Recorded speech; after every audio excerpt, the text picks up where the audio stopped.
घर का छोटा बेटा जो बाहर रहकर मल्टीनेशनल कंपनी में काम किया करता था, जब वह घर आता है तो घर आकर अपने परिवार वालों का व्यवहार देखकर पूरी तरह से हैरान हो जाता है, क्योंकि वो लोग उसकी भाभी को बहुत ज़्यादा परेशान किया करते थे।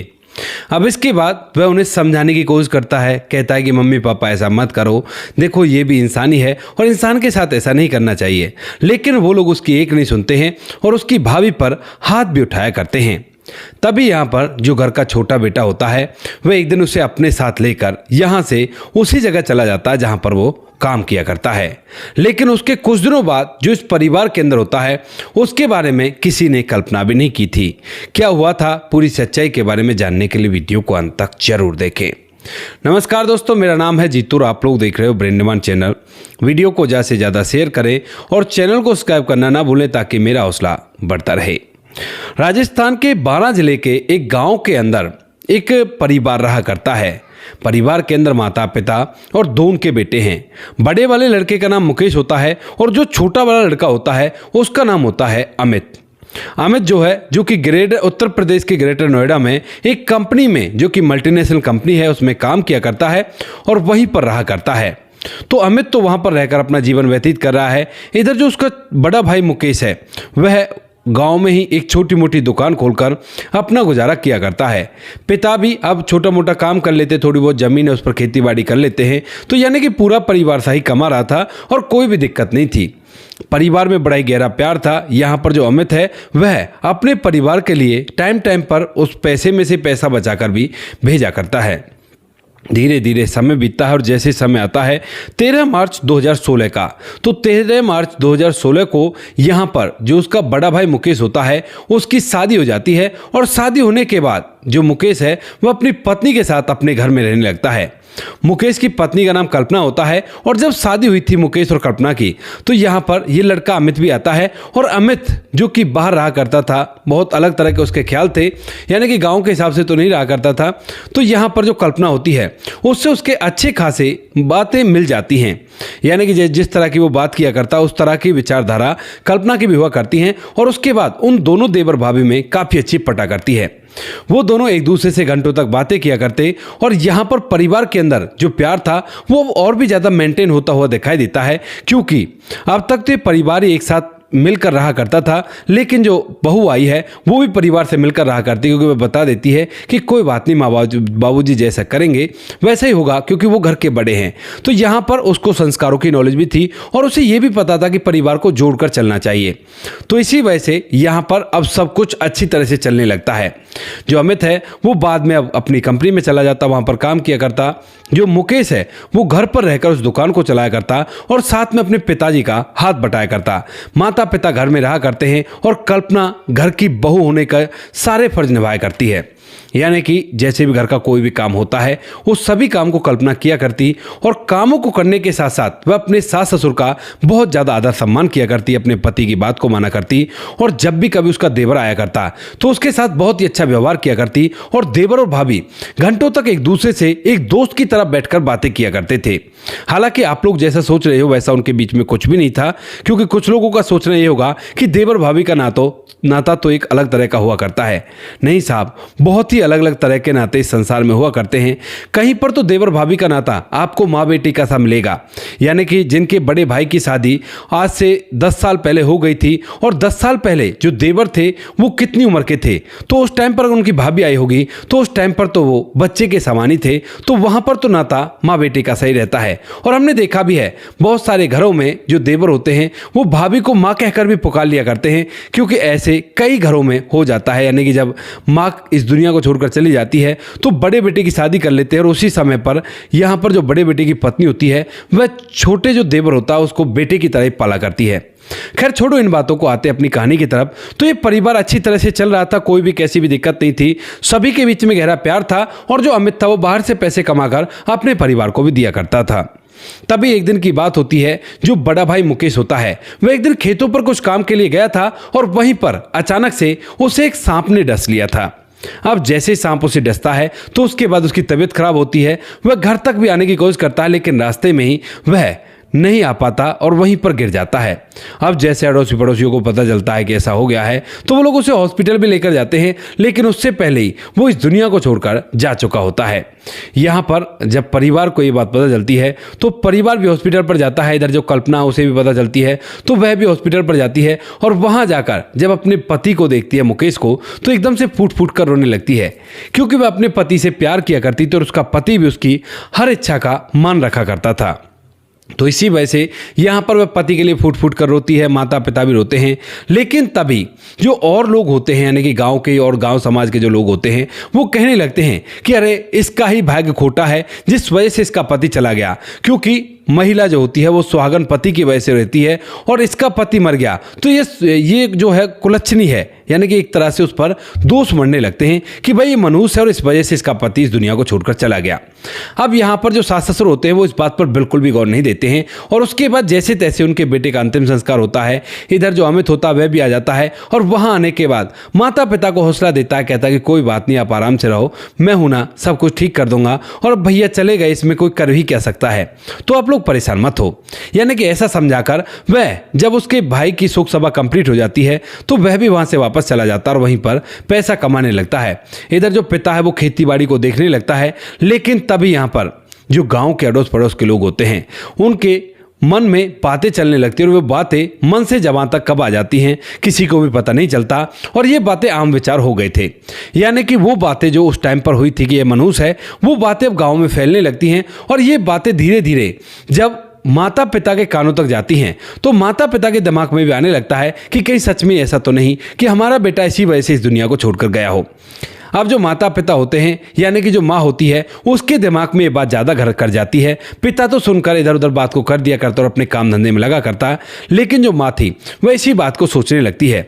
जबकि यहाँ पर जो कल्पना है वो आज भी उसी तरह से उनकी सेवा पानी किया करती है, क्योंकि कल्पना और मुकेश को एक बेटा हो चुका था और उस बेटे के सहारे से ही वो यहाँ पर रह रही थी।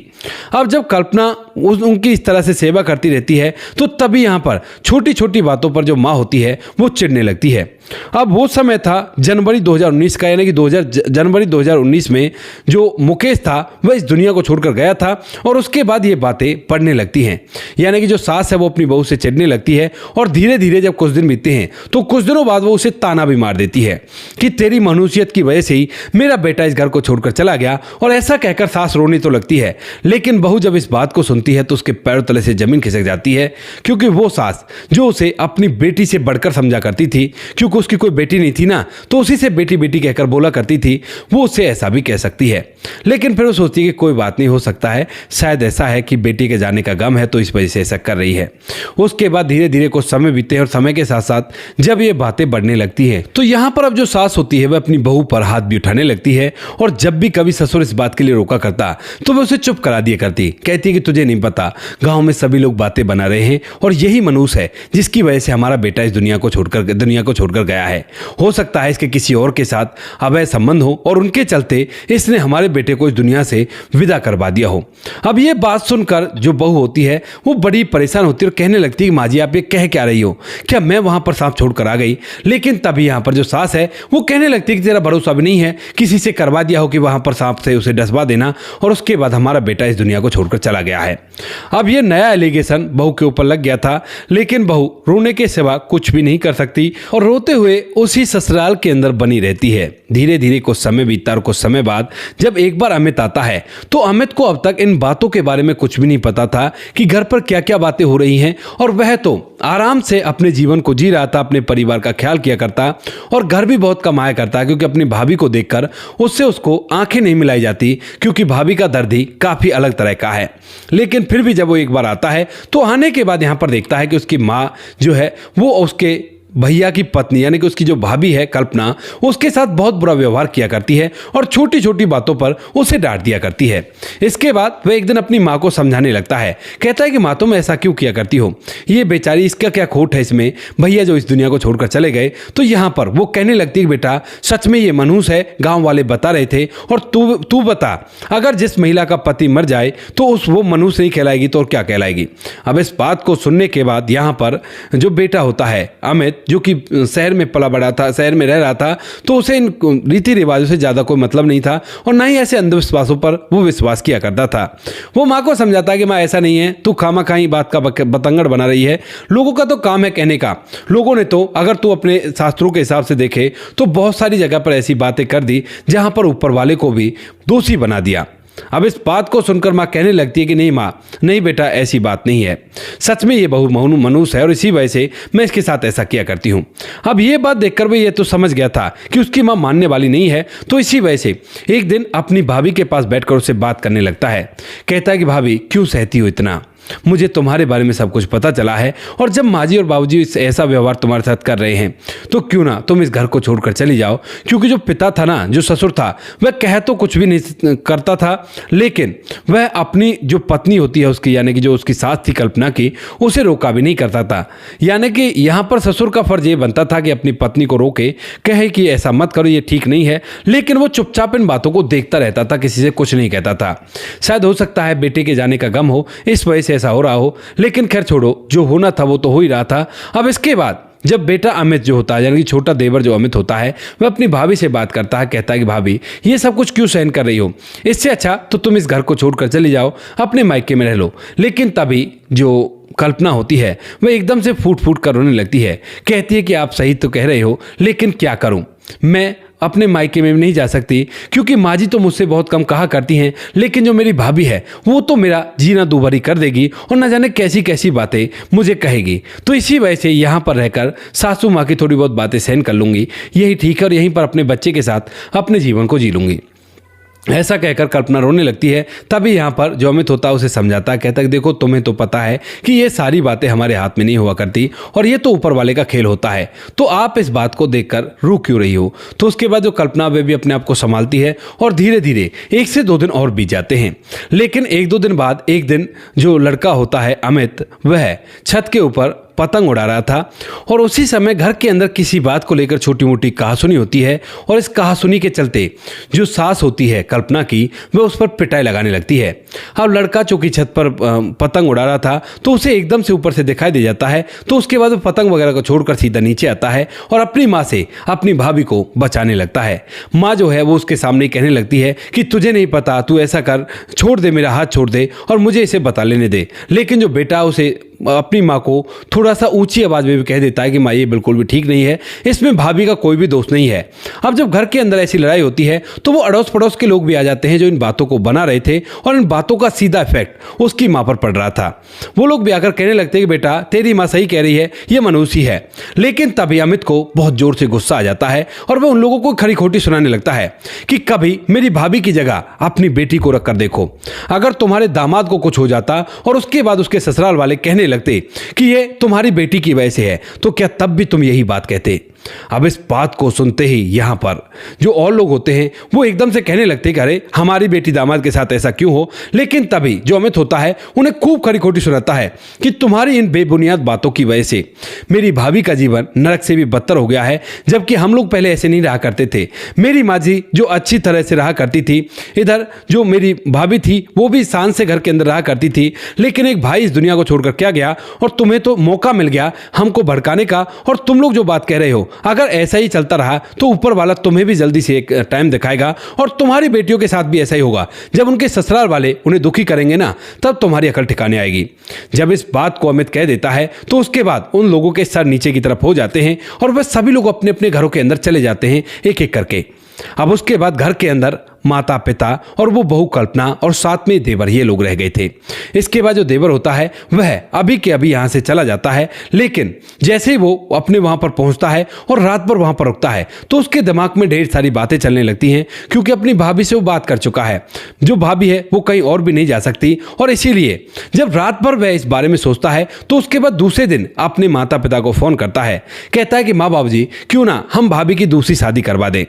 अब इस बात को सुनते ही जो माता पिता होते हैं वो और भी ज़्यादा गर्म हो जाते हैं और कहने लगते हैं कि खबरदार अगर तुमने ऐसा सोचा भी तो। हम लोग भला क्यों अपने पैसे खर्च करें, और कोई क्या कहेगा हमसे कि अपने घर की बहू की किसी और से दूसरी शादी करवा दी, और फिर ये बच्चा भी तो है। अब इस बात को सुनकर यहाँ पर जो लड़का अमित होता है वह भी थोड़ी देर तक सोचता है, और सोचने के बाद वह एक फैसला करता है, और उसी फैसले के तहत अगले ही दिन सुबह सुबह वह वहां से सीधा अपने घर जाता है, गांव वाले घर में, और वहां पर जाकर अपनी भाभी का हाथ पकड़कर कहने लगता है कि भाभी, क्या तुम मेरे साथ अपनी जिंदगी को जी सकती हो? क्योंकि यहाँ पर जैसे वो आया था तो आने के बाद भी उसे कुछ ऐसी बातें कही गई थी, और जिन बातों की वजह से वह फिलहाल भी रो रही थी।